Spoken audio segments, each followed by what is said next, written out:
dallimi mes këtyre dy emrave të bukur të Allahut, Ar-Rahman dhe Ar-Rahim, ndoshta ai dallimi që është më i njohur që kanë përmend ulemaja, Ar-Rahman i gjithë mëshirshmi, i bie se mëshira e Allahut është gjithë përfshirëse që i mbulon të gjithë në këtë botë.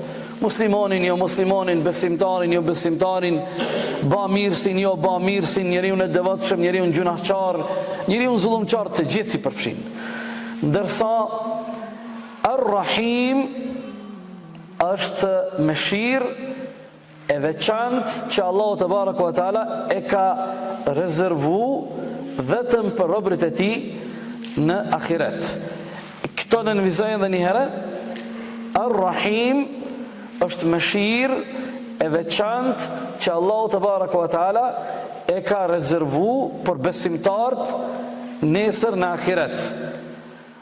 Apo besimtarët, mund të thuhet edhe kështu, edhe në jetën e kësaj bote e kanë një hisë më të madhe të mëshirës së Allahut, nga mëshira e Allahut, nga sa ata e përfitojnë nga bujaria e Allahut te baraka taala. Prandaj Allahu dhul jalali sura Araf 156 thot: "Wa rahmeti wasi'at kull shay'in fasaktubuha lil ladhina yattaqun." Allahu thot mëshira ime përfshin dhe mbulon çdo gjë.